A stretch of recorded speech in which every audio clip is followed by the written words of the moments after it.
অবশেষে 50 দিন পরে একটা স্বস্তির খবর সারা বিশ্বের সকল মানুষের জন্য।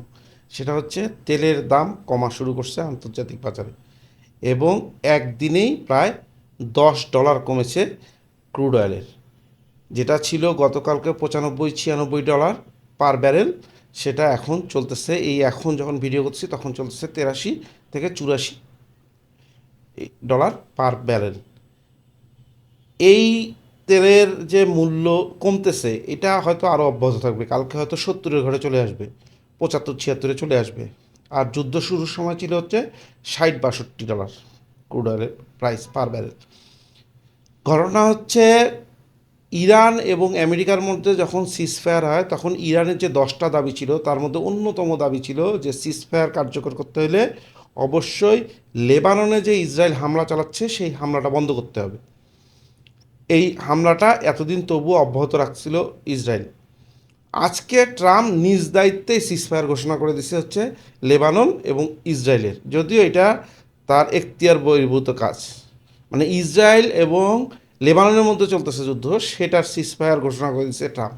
নেতানিয়াহু অবশ্য এইটাতে শকড হয়েছে সে বলছে, তবে সে আপাতত সিজফায়ার 10 দিনের জন্য মানতে রাজি হয়েছে। লেবানন আবার ধন্যবাদ জানাইছে, যেহেতু ট্রাম্প ঘোষণা করে দিচ্ছে যদি ইসরায়েল থেকে কোনো ধরনের হামলা না হয় তাহলে হিজবুল্লাহ হামলা চালাবে না। এবং এই যে সিজফায়ারটা ঘোষণা করলো ইসরায়েল আর লেবাননে আপাতত হামলা করবে না 10 দিনের জন্য, সেই জন্যই কিন্তু মূলত স্টেট অফ হরমুজে ইরান যে সকল জাহাজ চলাচলে নিষেধাজ্ঞা দিয়ে রাখছিল সেই নিষেধাজ্ঞাটা ইরানের পররাষ্ট্রমন্ত্রী এসে তুলে দিছে, ঘোষণা দিছে যে সিজফায়ার চলাকালীন অবস্থায় হরমুজ প্রণালী দিয়ে সকল দেশের জাহাজ চলাচলের জন্য উন্মুক্ত হইল। তবে এখানে একটা টুইস্ট আছে, সেটা হচ্ছে ইরানের পররাষ্ট্রমন্ত্রী কিন্তু বলে নাই যে তারা যে $2 মিলিয়ন প্রতিটা জাহাজ থেকে টোল আদায় করবে, এই টোলটা কি আপাতত তাহলে নিবে না তারা, বা টোল বিষয়ে কোনো আপোষ হচ্ছে, সেটা অবশ্য এখনও জানা যায়নি, আন্তর্জাতিক মিডিয়াতে সেটা এখনও আসেনি। তবে এই কয়েকদিন কিন্তু যে কয়েকটা জাহাজ ওই অঞ্চল দিয়ে পার হয়েছে হরমুজ দিয়ে, তারা কিন্তু $2 মিলিয়ন করে টোল দিয়েই বের হয়েছে। কেউ প্রকাশ করছে, কেউ করে নাই।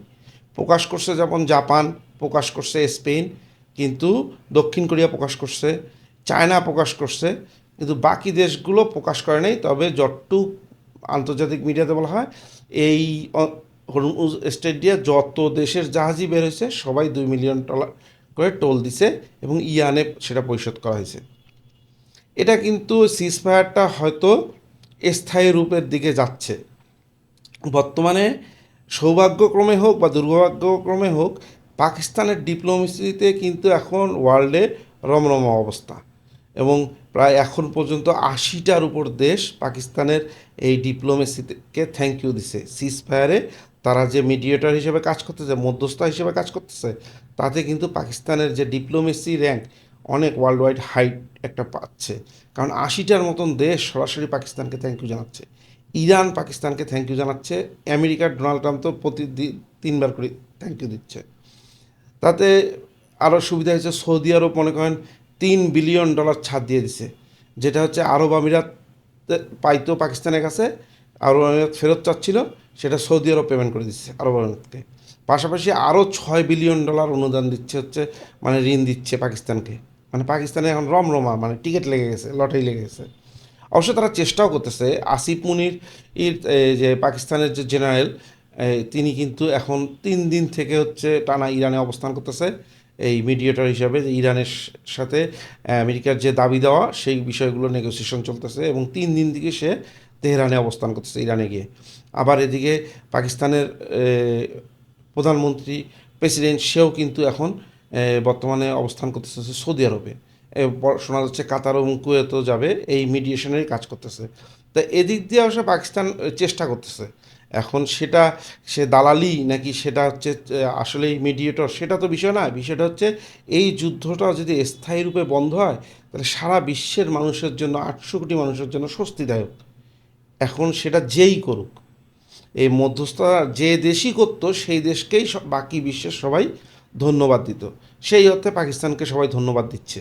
কারণ কেন, পাকিস্তানের সাথে কিন্তু ইরানেরও একটা আইএসজিসের সাথে পাকিস্তানের আর্মির একটা সুসম্পর্ক আছে।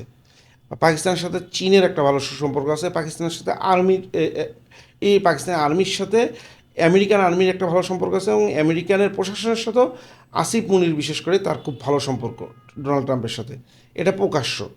তো এই যে সকলের সাথে মোটামুটি একটা ভালো সম্পর্ক, সেটাকে কাজে লাগায় পাকিস্তান যে মিডিয়েটরের কাজ করতেছে, সেটা আসলে প্রশংসা পাওয়ার যোগ্য।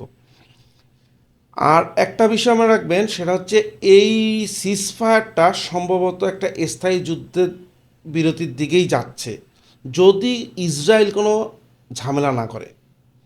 ইসরায়েল যদি ঝামেলা করে তাহলে এই যুদ্ধটা আবার লাগবে, এবং তখন আমেরিকাকে আবার আসতে হবে ইসরায়েলকে বাঁচাইতেই। এবং নেতানিয়াহুর কথাবার্তা কিন্তু সুবিধার মনে হচ্ছে না, সে কিন্তু যে কোনো মুহূর্তে একটা ঘেঁচাল লাগাই দিবে ইসরায়েল।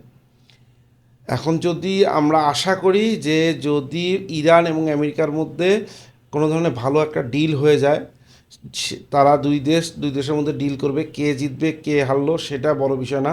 সবচেয়ে বড় কথা হচ্ছে মধ্যপ্রাচ্যে যুদ্ধবিরতিটাই বড় ইম্পর্টেন্ট আমাদের মতন তৃতীয় বিশ্বের দেশের মানুষদের জন্য। আমাদের মতন বাংলাদেশ, ভারত, পাকিস্তান, মালদ্বীপ, নেপাল বা বিশ্বের আরও যেগুলো দরিদ্র দেশ আছে, এইগুলো দেশের জন্য আসলে এই যুদ্ধটা থামা ফরজ। নাহলে কিন্তু আমাদের জীবনমান দুর্বিষহ হয়ে যেত।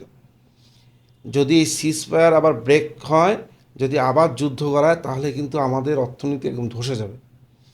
তাই আপাতত ধন্যবাদ ইরানকে হরমুজ স্ট্রেট খুলে দেওয়ার জন্য, হরমুজ প্রণালী খুলে দেওয়ার জন্য।